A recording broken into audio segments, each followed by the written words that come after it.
दोस्तों, तो एक बार फिर से आपका अपने YouTube चैनल सिद्धांत क्लासेस में स्वागत है।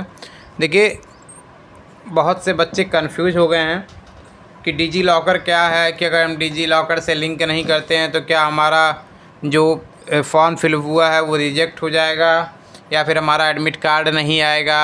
बहुत से बच्चों ने कमेंट किया। जब मैं कल लाइव आया था तो मैंने उससे कहा था कि मैं एक वीडियो बनाऊँगा, इस पर सारी जानकारी आपको डिजी लॉकर के बारे में दूँगा। ठीक है, तो सबसे पहले देखिए मैं बात करना चाहूँगा। भाई देखो, अगर आप फॉर्म फिल किए हो तो डिजी लॉकर से कोई मतलब नहीं है, कोई लेना देना नहीं है, आप निश्चिंत रहो। ठीक है, और आधार वेरिफिकेशन पे भी हम इस बारे में डिस्कस करेंगे अब इसी वीडियो में।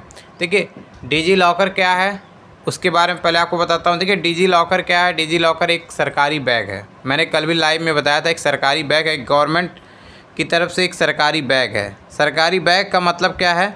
जैसे सरकारी बैग का मतलब है इसके अंदर आपके सारे डॉक्यूमेंट उपलब्ध रहेंगे। इसके अंदर जो है आपके सारे जो है डॉक्यूमेंट उपलब्ध रहेंगे। इसके अंदर डिजी लॉकर के अंदर आपके सारे डॉक्यूमेंट, मतलब जैसे आधार कार्ड हो गया, देखिए यहाँ पे लिखता हूँ,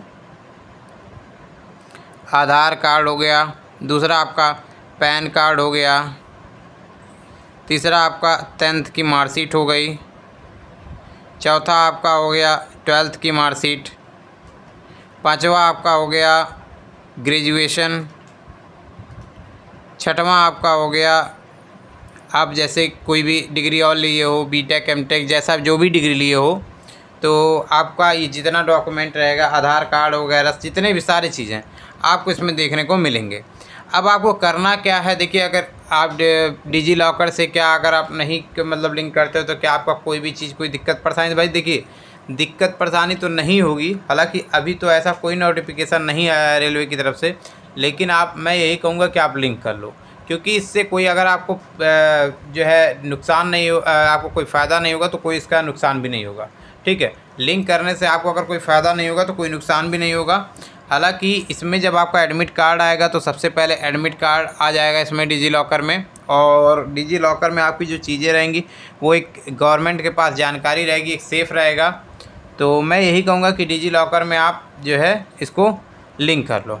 दूसरी बात, जो लिंक करने के बाद आपको लिंक कैसे करना है ये भी इसके बारे में डिस्कस कर दे रहा हूँ। देखिए, जब आप रेलवे की वेबसाइट पे जाओगे, देखो आप पता नहीं ऑप्शन आ रहा होगा कि नहीं, अब शायद ख़त्म हो गया होगा। हालांकि देख लो, हो सकता है फिर से खुले, क्योंकि खुलेगा ज़रूर ही। तो आपको क्या करना है? देखिए, आप जैसे खोलोगे डिजी लॉकर, सरकारी एग्ज़ाम या सरकारी रिजल्ट जिसके थ्रू आप डायरेक्ट वेबसाइट के थ्रू जैसे भी आप भरते हो, फॉर्म भरे हो, तो आपको एक ऑप्शन आता होगा जब अप्लाई का।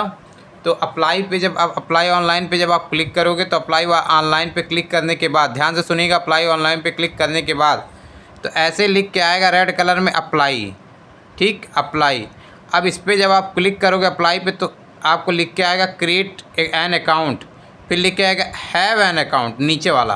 तो नीचे वाले हैव एन अकाउंट पे आपको क्लिक करना है। जब इस पर आप क्लिक करोगे तो आपको अकाउंट पे जब पासवर्ड, अपना मोबाइल नंबर और पासवर्ड डालोगे तो खुल जाएगा। ठीक, फिर उसके बाद पूछेगा कि साइन एस करने के लिए, मतलब जब आप यहाँ पे किनारे आएगा लिख के कि लिंक एंड डिजी लॉकर से लिंक करने के लिए जब आएगा तो उस पर जब आप क्लिक करोगे तो आपको पूछेगा कि आपके पास क्या है, अकाउंट है। तो आप, मुझे पता है कि किसी के पास अभी इसका डिजी लॉकर का कोई अकाउंट नहीं है, तो आपको नीचे साइन एस पे क्लिक करना है, मतलब यूज़र, मतलब एक नया चीज़ बनाना है। तो आप उस पर क्लिक करोगे, फिर आपका एक मोबाइल नंबर मांगेगा, मोबाइल नंबर डालोगे तो आपका नाम आ जाएगा। तो आप डालोगे तो आपका OTP आ जाएगा, OTP डालते ही आपका नाम आ जाएगा। आपके सारे डॉक्यूमेंट आपको शो करने लगेंगे, जितने भी डॉक्यूमेंट, आधार कार्ड, पैन कार्ड, सारे आपके डॉक्यूमेंट शो करने लगेंगे। उसमें आपको कुछ करने की ज़रूरत नहीं है, बस सीधे आप नीचे आना। नीचे सबसे लास्ट में देखोगे अलाउ लिखा होगा, डेनी, इधर लिखा होगा DENY,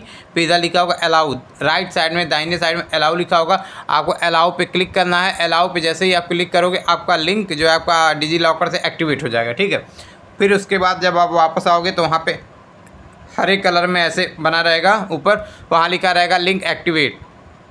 तो बस आपको यही करना है और कुछ नहीं करना है।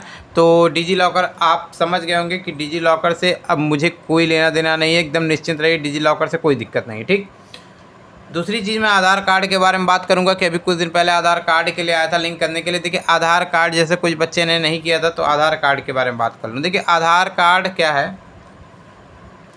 अगर आप आधार कार्ड वेरिफिकेशन नहीं किए हैं तो इसमें कुछ होने वाला नहीं है कि आपको परीक्षा नहीं देने को मिलेगा, ये वो ऐसा कुछ नहीं है। बहुत से यूट्यूबर डरवा रहे हैं, लेकिन ऐसा कोई दिक्कत नहीं होता है आधार कार्ड से। लेकिन आधार कार्ड अगर आप वेरिफिकेशन नहीं किए हैं तो कर लीजिए।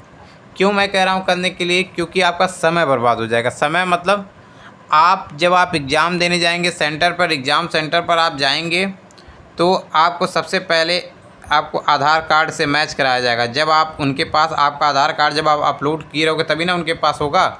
तो आपका नहीं होगा तो वहाँ पे आपका वेरिफिकेशन के लिए समय लिया जाएगा, आपका CBT-1 एग्ज़ाम के लिए। और CBT-1 का एग्ज़ाम आपके लिए अगर आप समय आपके पास नहीं रहा तो आपको डिले भी हो सकता है, लेट भी हो सकता है, वहाँ आपका आधा घंटा समय ले सकते हैं। तो इस वजह से मैं कहूँगा कि अभी आप घर पे रहें। अगर आपके पास समय है, अगर हो रहा है लिंक, वैसे मेरे हिसाब से हो सकता है अभी खुले, तो अगर हो रहा हो तो आप आधार कार्ड से लिंक कर लीजिए। हाँ, ये चीज़ें हैं कि आपको ऐसा नहीं है कि एग्ज़ाम देने को नहीं मिलेगा। आप एग्ज़ाम सेंटर पर जब जाओगे तो वहाँ आपको ये चीज़ें दुविधा में पड़ सकती हैं कि आपको दुविधा डाल सकती हैं कि आपको दिक्कत हो सकता है। ठीक है, तो आई होप कि आपको डिजी लॉकर समझ में आ गया होगा, आधार कार्ड का ये चीज़ समझ में आ गया होगा।